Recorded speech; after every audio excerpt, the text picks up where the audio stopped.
नागपूर महानगरपालिकेच्या निवडणुकांचा निकाल आज जाहीर झाला असून शहराच्या राजकारणात पुन्हा एकदा भारतीय जनता पार्टीने आपले वर्चस्व सिद्ध केले आहे.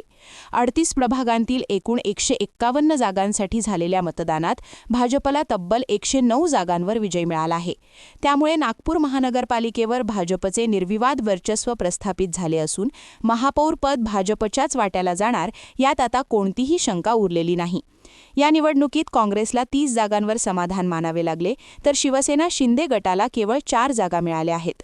उर्वरित 8 जागांवर इतर पक्ष व अपक्ष उमेदवारांनी विजय मिळवला आहे. निकाल पाहता नागपूरच्या मतदारांनी पुन्हा एकदा भाजपवर ठाम विश्वास दाखविल्याचे स्पष्ट झाले आहे. निवडणूक प्रचारादरम्यान पालकमंत्री चंद्रशेखर बावनकुळे आणि केंद्रीय मंत्री नितीन गडकरी यांनी भाजपला किमान 130 जागा मिळतील असा विश्वास व्यक्त केला होता.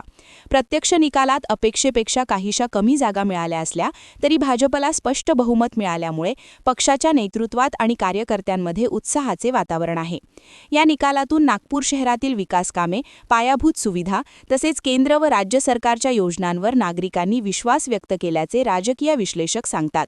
सलग आणखी एका टर्मसाठी नागपूर महानगरपालिकेची सूत्रे भाजपच्या हाती जाणार असल्याने शहराच्या विकासाला आणखी गती मिळेल अशी अपेक्षा व्यक्त केली जात आहे.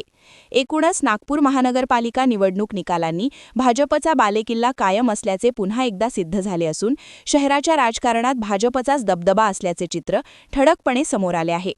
कॅमेरामन सचिनसह सनी भोनगाडे, शंखनाद न्यूज, नागपूर. क्या आप भी चाहते हैं जटिल रोगों पर विशेष रूप से आयुर्वेदिक उपचार? तो मिलिए 77 वर्षों से आयुर्वेद सेवा में लगी हुई शिवशंकर आयुर्वेदिक एजेंसी. अनुभवी वैद्य डॉक्टर, सभी प्रसिद्ध कंपनियों की दवाइयाँ और सभी प्रकार की जड़ी बूटियों और रोग प्रतिकारक शक्ति बढ़ाने के लिए कई प्रकार की दवाइयाँ प्राप्त करने का एकमात्र विश्वसनीय स्थान. हमारे यहाँ सभी प्रतिष्ठित कंपनियों की दवाइयाँ उपलब्ध है. समय सुबह 10 बजे से रात 9 बजे तक. तो फिर इंतजार किस बात का? महाजन मार्केट के पास, टेम्पल बाजार रोड, सीताबर्डी, नागपुर. 8605245080 9112079000.